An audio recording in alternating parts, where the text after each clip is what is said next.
Alléluia, que l'Éternel vous bénisse.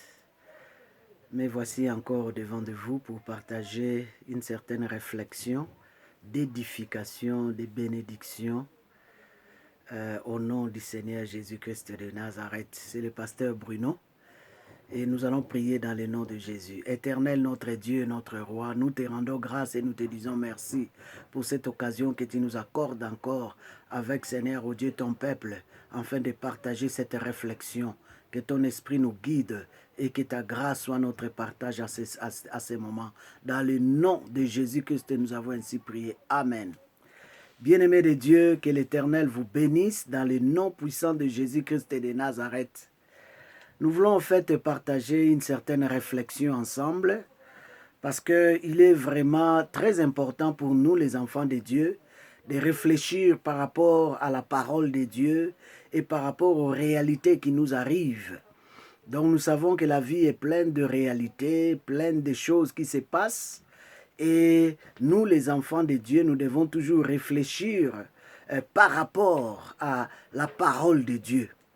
Et la réflexion est très importante. Nous allons d'abord partager quelques importances de la réflexion. Parce qu'en tant qu'enfant de Dieu, il faut réfléchir. Il faut toujours réfléchir par rapport aux réalités qui nous arrivent. La réflexion est très, très importante. Si nous voyons dans Proverbes chapitre 2, le verset 11, la Bible dit « La réflexion veillera sur toi. L'intelligence te gardera. » La réflexion veillera sur toi et l'intelligence te gardera. Donc, il est très indispensable, étant que des enfants de Dieu, de pouvoir réfléchir sur ce qui se passe autour de nous, sur ce qui se passe dans nos familles, sur ce qui se passe dans nos vies. Il est important parce qu'à travers de cette réflexion, cela nous poussera à chercher Dieu avec une certaine assurance et une certaine confiance et aussi une certaine détermination. Sans réfléchir, bien-aimé, on ne saura pas faire grande chose. Nous voyons encore dans Proverbes chapitre 3, le verset 21. La Bible nous dit « Mon fils, que ces enseignements ne s'éloignent pas de tes yeux. Garde la sagesse et la réflexion. » La Bible dit que ces enseignements ne s'éloignent point de nos yeux. Enseignement et l'Ilobananzam, que cela ne s'éloigne pas de nos yeux ou de nos cœurs. Et la Bible dit encore que nous devons garder la sagesse de Dieu. La parole de Dieu et la sagesse de Dieu. Nous devons garder la parole de Dieu. Nous devons garder la sagesse de Dieu. Et aussi la réflexion. Nous sommes appelés à garder aussi la réflexion. Ne rejetons pas la réflexion. Nous devons toujours réfléchir. Alléluia. Cela est très important. Voilà pourquoi nous voulons faire une certaine réflexion par rapport à la réalité de ces temps de la fin, à la réalité de nos vies actuelles. Alléluia. Nous parlons toujours de la réflexion pour savoir l'importance de la réflexion. Proverbe chapitre 5, le verset 2. La Bible nous dit, si nous commençons au verset 1, « Mon fils, sois attentif à ma sagesse, prête l'oreille à mon intelligence. » C'est Dieu qui s'adresse à toi et à moi.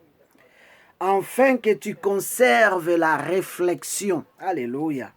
Nous devons être attentifs à la sagesse de Dieu. Nous devons prêter nos oreilles à l'intelligence de Dieu. La sagesse de Dieu, comme je viens de le dire, c'est la parole de Dieu. Et l'intelligence de Dieu, c'est aussi sa parole. Bien-aimé, la Bible dit que nous devons conserver la réflexion et que tes lèvres gardent la connaissance. Donc nous sommes appelés, bien-aimés frères et sœurs, à conserver la réflexion. Donc la réflexion ne doit pas être rejetée. Bien que nous sommes des enfants de Dieu, mais nous devons toujours conserver la réflexion de la parole de Dieu, la réflexion. Nous devons réfléchir sur des choses. Allons encore dans Proverbes chapitre 8, le verset 12. La Bible nous dit, moi, la sagesse, j'ai pour demeure le discernement et je possède la science de la réflexion. La Bible dit la réflexion, d'abord, d'ailleurs, c'est une science. Donc, nous devons bien aimer garder la réflexion, toujours réfléchir devant des choses. Quand quelque chose nous arrive, ne sois pas pressé à agir, réfléchis d'abord. Car c'est une science, bien aimé, pour nos vies. Alléluia. Allons encore, bien aimé, dans Proverbes chapitre 16. Proverbes chapitre 16, le verset 20. La Bible dit, « Celui qui réfléchit sur les choses trouve le bonheur, et celui qui se confie en l'Éternel est heureux. » Celui qui réfléchit sur les choses trouve le bonheur, et celui qui se confie à l'Éternel est heureux. Donc nous devons toujours bien aimer réfléchir sur les choses. Car il y a beaucoup d'avantages quand nous réfléchissons avant d'agir, quand nous réfléchissons avant de faire quelque chose. Mais bien sûr que par rapport aux Écritures, pas par rapport à l'intelligence humaine, mais par rapport aux Écritures, à la parole de Dieu qui est une lumière sur nos sentiers. Donc la Bible dit que nous devons, bien aimés frères et sœurs, réfléchir pour trouver certains bonheurs. Donc certains bonheurs est caché dans la réflexion. Lorsque nous réfléchissons, cet bonheur, bien aimé, est ouvert et révélé pour nous. Alléluia.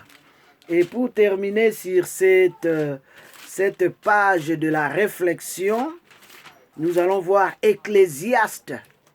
Ecclésiaste, le livre d'Ecclésiaste, chapitre 7, le verset 14. J'aime beaucoup ce livre. Ecclésiaste, chapitre 7, le verset 14. La Bible dit, « Au jour du bonheur, sois heureux, et au jour du malheur, réfléchis. Dieu a fait l'un comme l'autre, afin que l'homme ne découvre en rien ce qui sera en lui. » La Bible dit au jour du bonheur, sois heureux, réjouis-toi. Mais plutôt au jour du malheur, réfléchis. Dieu a fait l'un comme l'autre, afin que l'homme ne découvre en rien ce qui sera après lui. Donc, bien-aimés, nous sommes appelés lorsque tout va bien de se réjouir, mais tout en gardant notre pensée en Dieu. Car la Bible dit dans ce même Ecclésiaste, « Jeune homme, réjouis-toi » Ecclésiaste 9, « Jeune homme, réjouis-toi dans ta jeunesse. Livre ton cœur à la joie pendant les jours de ta jeunesse. Marche dans les voies de ton cœur et selon les regards de tes yeux, mais sache que pour tout cela, Dieu t'appellera en jugement. Bannis de ton cœur le chagrin et éloigne le mal de ton corps, car la jeunesse et l'aurore sont vanité. » Donc, nous devons nous réjouir quand tout va bien, mais aussi au jour du malheur, nous devons réfléchir. Le monde traverse les moments du malheur. Le monde traverse les moments du malheur. Donc, nous devons bien aimer être très, très attentifs. Alléluia. Alléluia. Nous devons être très, très sages et prudents. Quand quelque chose ne va pas, réfléchir. Et l'Éternel va te guider avec son esprit. Par l'Esprit de Dieu, tu seras guidé. Qu'est-ce que tu pourras faire? Qu'est-ce que les filles, I'm doing something. Alléluia. Donc, bien-aimés, nous voulons faire une réflexion par rapport au malheur qui a atteint le monde, qui est ce Covid-19. Je voulais dire, bien-aimés frères et sœurs, que la solution biblique de Covid-19, j'ai trouvé la solution biblique de Covid-19. Alléluia. Je dis bien la solution biblique de Covid-19. Je l'ai trouvée. Nous pouvons, si je dis que j'ai trouvé la solution biblique, parce que les chercheurs, les scientifiques, cherchent des solutions scientifiques. Et je n'en disconviens pas. C'est très important. Nous prions même pour les scientifiques, pour les sages, les chercheurs, afin de trouver des remèdes, des médicaments, des vaccins, tout ce qu'il faut pour pouvoir combattre, bien aimé, ces fléaux, cette peste. Nous prions pour que l'Éternel leur donne l'intelligence. Et nous prions aussi que l'Éternel apporte la confusion au camp de ceux qui exercent leur intelligence pour disons, exterminer les nations, pour peut-être profiter de faire seulement leur argent. Et nous prions que l'Éternel puisse confondre dans ces domaines-là. Mais sinon, dans la voie normale, nous prions que l'Éternel les aide afin qu'ils trouvent des médicaments qui nous aideront. Mais toutefois, nous, ce qui est important à découvrir ou à comprendre est que toutes les solutions scientifiques ne donnent pas des solutions éternelles. Des solutions scientifiques nous apportent peut-être des solutions, nous apportent disons, de remèdes éphémères. Prenons l'exemple, tous les médicaments que nous prenons, ça a des side effects, il y a des effets secondaires, il y a même des effets, disons, il y a même des effets mortels. Moi, j'ai été à l'hôpital pendant que j'étais malade et les docteurs m'ont amené des souches ou disons des papiers pour signer. Parce qu'ils ont dit que non, voilà, ta maladie, j'ai eu le problème cardiaque, donc on devrait m'opérer. Alors, ils sont venus avec des papiers disant que tu dois signer parce qu'il y a des risques dans tout ce que nous allons faire. Il y a des risques dans le médicament que tu vas avoir, il y a des risques dans l'opération que nous allons te faire. Donc, ce n'est pas 100%, c'est autant de pourcentages. Il y a des gens qui parcourent par le même chemin et qui meurent. Il y a des gens qui viennent et qui sont guéris, et qui sont,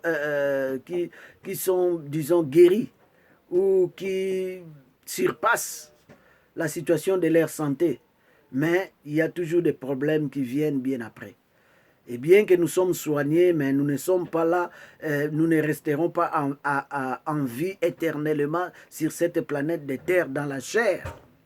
Donc pour dire que des solutions scientifiques sont bonnes pour nous, mais ça ne nous apporte pas la solution éternelle. Ça ne nous apporte pas, bien aimé, des remèdes qui durent. Vous savez, mais toutefois, l'Éternel a permis que cela soit ainsi. Donc, si on est malade, j'encourage que chacun puisse aller voir son médecin et que le médecin puisse lui prescrire des médicaments à prendre. S'il faut aller à l'hôpital, recevoir des soins, c'est la voie de tout humain. Nous devons aller. S'il faut même faire la transfusion, fais-le s'il est possible. Ouais, fais tout ce qu'il faut. Mais tout en sachant que de remèdes durables, éternels, meilleurs, c'est des remèdes bibliques, des remèdes spirituels, des remèdes qui viennent de Dieu. Donc ça, c'est très important. C'est des vérités que nous devons comprendre. Et nous parlons maintenant de la solution biblique de COVID-19. Entamons directement, bien aimé, disons la base de notre exhortation ou de notre réflexion. La solution biblique de COVID-19 qui est coronavirus, c'est Jésus-Christ de Nazareth. Je répète encore, la solution biblique de COVID-19, de coronavirus s'appelle Jésus-Christ de Nazareth. Pour la troisième fois, la solution biblique de COVID-19, mes frères et mes sœurs, s'appelle Jésus-Christ de Nazareth. Pourquoi je l'ai dit? Nous allons parcourir les Écritures. Voyons dans Matthieu chapitre 8. Matthieu chapitre 8, le verset 17. Matthieu chapitre 8, le verset 17, la Bible nous dit: afin que s'accomplisse ce qui avait été annoncé par Ésaïe, les prophètes, il a pris nos infirmités et il s'est chargé de nos maladies. Qui a pris nos infirmités? C'est Jésus-Christ de Nazareth. Qui s'est chargé de nos maladies? C'est Jésus-Christ de Nazareth. Il est venu, bien-aimé. Il a pris, bien-aimé, nos infirmités. Il s'est chargé de nos maladies. La Bible le confirme encore dans Ésaïe, chapitre 53, que nous connaissons tous. La Bible dit quoi? Ésaïe, le verset, chapitre 53, les versets, commençons à partir du verset 5. Mais il était blessé pour nos péchés, brisé pour nos iniquités. Le châtiment qui nous donne la paix est tombé sur lui. Et c'est par ses meurtrissures que nous sommes guéris. Alléluia. Jésus-Christ de Nazareth était blessé pour nos péchés. Jésus-Christ de Nazareth était brisé pour nos iniquités, percé pour nos iniquités. Le châtiment qui nous donne la paix est tombé sur Jésus-Christ de Nazareth. Et c'est par ces meurtrissures que nous sommes guéris, les meurtrissures de Jésus-Christ de Nazareth, 2000 ans sur la croix. Donc nous trouvons que, bien aimé, la solution de Covid-19 est en Jésus-Christ de Nazareth. La Bible dit pour que cela s'accomplisse. Ce qui avait été annoncé à Ésaïe, que nous venons de lire, Ésaïe 53. Il a pris nos infirmités. Il s'est chargé de nos maladies. Voilà pourquoi nous disons la solution biblique, divine, éternelle de la COVID-19 et de toutes les pestes, de toutes les maladies, de tous les fléaux, s'appelle Jésus-Christ de Nazareth. Voyons encore dans Matthieu chapitre 4, le verset 23. Matthieu chapitre 4, le verset 23, la Bible nous dit: Jésus parcourait toute la Galilée, enseignant dans les synagogues, prêchant la bonne nouvelle du royaume et guérissant toutes maladies et toute infirmité parmi les peuples.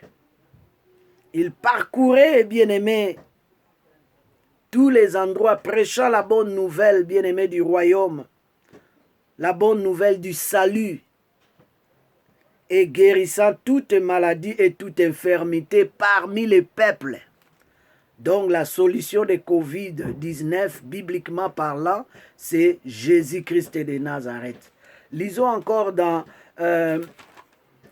Psaume chapitre 103, le verset 3. Commençons à partir du verset 1. Psaume chapitre 103, le verset 1 à 3. Mon âme bénit l'Éternel.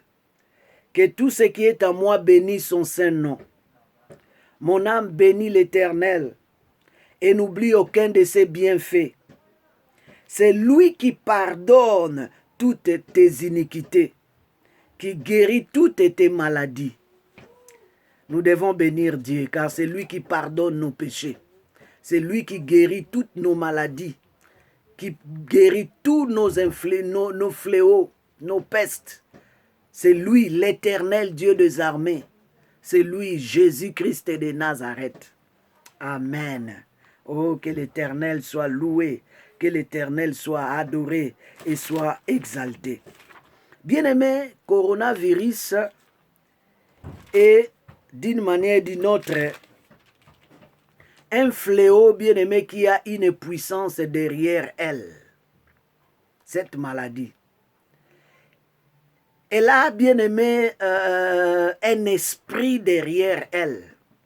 Nous n'avons pas peur de la coronavirus, mais nous avons peur de l'esprit qui accompagne ce coronavirus.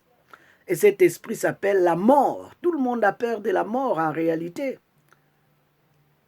Parce que ce coronavirus, ce Covid-19 apporte avec lui, avec elle, la mort. Et c'est ça que nous avons peur. Or, bien-aimé, cette mort a un agent, a un esprit aussi, bien-aimé. C'est l'esprit du diable, l'esprit de l'ennemi. Et la Bible nous dit dans Jean 10, la Bible dit, les voleurs ne viennent que pour dérober, égorger et détruire ou tuer. Moi, je suis venu afin que les brebis aient la vie et qu'ils en aient en abondance. Donc, coronavirus bien-aimé, ou ce Covid-19, vient pour égorger les activités économiques mondiales. Coronavirus est venu pour égorger les activités politiques mondiales. Ce Covid-19 est venu pour égorger les activités sociales, bien-aimées, mondiales. Ce Covid est venu, bien-aimé, pour voler nos libertés. Voilà, les gens ne sont plus libres. Nous sommes comme dans la prison à ciel ouvert. Nous sommes comme dans la prison indépendante. Chacun dans sa propre prison. Mais gloire soit rendue à Dieu. Nous, les enfants de Dieu, nous ne sommes pas dans la prison, mais nous sommes dans la maison de la retraite. Dans nos maisons. Alléluia. Parce que nous pouvons faire tout ce que nous voulons. Si bien même que nous voulons sortir, nous pouvons sortir. Tout en utilisant toutes les précautions possibles. Alléluia. De barrières.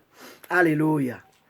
Donc ce coronavirus bien-aimé est venu aussi pour tuer, pour détruire notre vie et nos corps. Mais la Bible dit que le Seigneur Jésus-Christ est le bon berger de nos vies, est venu bien-aimé pour nous donner la vie et la vie en abondance. Voilà pourquoi nous disons la solution de ce fléau, de cette peste bien-aimée, c'est Jésus-Christ de Nazareth. Pendant que cette peste est venue bien-aimée pour détruire nos vies, nos corps, pour voler notre liberté, pour égorger bien-aimé, alléluia, les activités économiques, sociaux, bien-aimés, politiques. Mais Jésus-Christ, bien-aimé, en revanche, est venu pour nous donner la vie et la vie en abondance. Donc nous devons, en ces termes, bien-aimés frères et sœurs, nous confier à Dieu. Seigneur, se confier dans Zambé. Nous devons nous confier à Dieu, bien-aimés frères et sœurs. Car c'est lui qui est venu pour nous donner la vie, la solution à tout problème. Pas seulement au problème de ce Covid-19, mais à tous les problèmes qui surgira bien après. Et à tous les problèmes que nous avions vaincus et qui est déjà dépassé. Gloire soit rendue à Dieu. Et nous devons, bien-aimés, encore, à cause comme Jésus est la solution à tous nos problèmes. Il est, bien-aimé, la solution biblique, bien-aimé, de ces problèmes qui nous accablent, qui nous terrorisent, qui terrorisent ceux qui ne connaissent pas en Dieu, parce que nous qui sommes en Dieu, nous ne sommes pas terrorisés, nous sommes dans la paix et dans la confiance à notre Dieu. La Bible dit, ceux qui se confient à l'Éternel, alléluia, oh, ils seront rayonnants de joie. Gloire soit rendue à Dieu. Donc, comme Jésus est la solution biblique de tous les fléaux qui viendra, de ce Covid-19, tout ce que nous devons faire, bien-aimés, c'est de nous confier à Dieu totalement. C'est de marcher selon l'esprit et non pas selon la chair, afin de plaire à notre Dieu. Nous devons marcher selon l'esprit, bien-aimés frères et sœurs, parce que Jésus-Christ est esprit à ce net moment où nous parlons. Il n'est plus dans la chair comme il est venu dans son ministère terrestre pour accomplir l'œuvre salvatrice. Mais il est dans l'esprit, il est dans nos cœurs spirituellement. Et il est dans le trône éternel à la droite du Père, intercédant en faveur de toi et moi. La Bible dit dans Romains, le verset 8, 5, Ceux en effet qui vivent selon la chair affectionnent aux choses de la chair, tandis que ceux qui vivent selon l'esprit affectionnent aux choses de l'esprit. L'affection de la chair, c'est la mort, tandis que l'affection de l'esprit, c'est la vie et la paix de Dieu. Alléluia. Car l'affection de la chair est inimitié contre Dieu, parce qu'elle ne se soumet pas à la loi de Dieu et qu'elle ne le peut même pas. Or, ceux qui vivent selon la chair ne sauraient plaire à Dieu. Pour vous, vous ne vivez pas selon la chair, mais selon l'esprit. Si du moins l'esprit de Dieu habite en vous, si quelqu'un n'a pas l'esprit de Christ, il ne lui appartient pas. Alléluia. Nous devons vivre, bien-aimés, dans l'esprit. Croire à la parole de Dieu. Marcher par rapport aux Écritures de l'Éternel. Pour vaincre tout ce qui viendra nous combattre. La Bible dit, nous sommes déjà plus que vainqueurs par celui qui nous a aimés. Tout ce qui viendra, l'Éternel est là pour préserver notre vie. L'Éternel est là pour nous sauver, car c'est lui qui est la solution, bien-aimé, biblique, éternelle, bien-aimé, de ces Covid-19. Comme conclusion, bien-aimé, de notre réflexion, nous allons dire, ne craignons pas ceux qui peuvent tuer la chair. Mais craignons par contre ceux qui tuent l'esprit. Ceux qui tuent la chair et l'esprit. Ne craignons pas ceux qui peuvent simplement tuer la chair. Car si notre chair bien-aimée est détruite, Dieu qui est tout puissant, il est capable de nous donner encore la solution, un nouveau corps. Est-ce que savez-vous que lorsque cette chair sera abîmée, lorsque la trompette de Dieu sonnera, nous allons être changés. Nous allons être revêtus d'un nouveau corps, un corps pivotant, un corps bien-aimé spirituel, un corps meilleur que ce corps. Donc, tout ce qui peut se passer dans ce corps bien-aimé n'est que rien, mais car nous savons que nous allons nous revêtir d'un nouveau corps. La Bible dit, d'abord ne craignons pas, comme nous avons dit, ne craignons pas ceux qui peuvent tuer simplement la chair. La Bible dit dans le livre de Matthieu 10, 28, ne craignez pas ceux qui tuent le corps et qui ne peuvent tuer l'âme. Craignez plutôt celui qui peut faire périr l'âme et le corps dans la gêle. Alléluia. Donc ne craignez pas simplement ceux qui peuvent tuer le corps et qui ne peuvent pas tuer l'âme. Non, craignons plutôt celui qui peut faire périr l'âme et le corps dans la gêle. Alléluia. Et qui, celui qui est capable de tuer l'âme et le corps? C'est Dieu lui-même. C'est Dieu lui-même qui est capable de faire cela. Donc c'est lui que nous devons craindre. Jésus-Christ de Nazareth. Nous devons marcher dans la crainte de notre Dieu. Et cette crainte n'est pas la peur. Ce n'est pas avoir la peur de Dieu. La crainte de Dieu signifie le respect de notre Dieu. Alléluia. Lui donner ses hommages. Ce qui revient à lui seul. Le respect qui lui convient. Lui révérer. Car il est celui qui mérite l'honneur, la gloire, la puissance et la magnificence au siècle des siècles. Amen.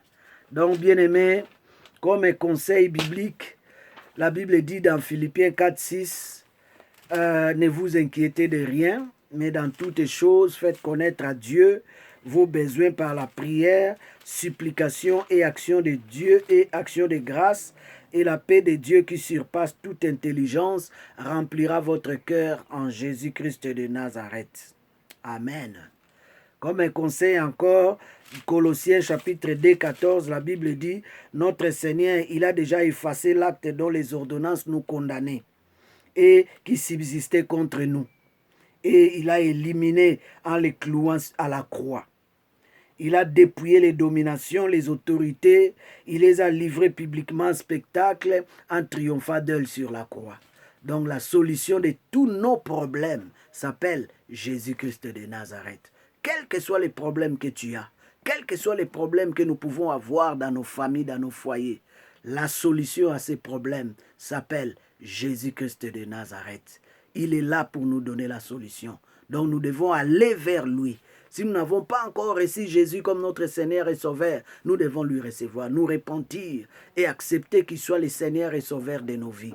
Et si nous sommes des chrétiens et nous sommes égarés, rentrons bien-aimés, revenons à Dieu et laissons qu'il reste les seigneurs de notre Dieu. Attachons-nous à ces dieux, prions chaque jour, servons l'Éternel d'une manière ou d'une autre, prêchons les uns, apportons la parole de Dieu à tout le monde. Au nom de Jésus, prions. Éternel, notre Dieu, notre Roi, nous te disons merci. Merci Seigneur, oh Dieu, pour ces moments de réflexion que nous avons eus avec ton peuple. Que la grâce de Dieu accompagne ces messages, la puissance du Saint-Esprit accompagne ce message. Et celui qui les recevra reçoit son miracle dans le nom de Jésus-Christ de Nazareth. Je l'ai ainsi prié. Amen.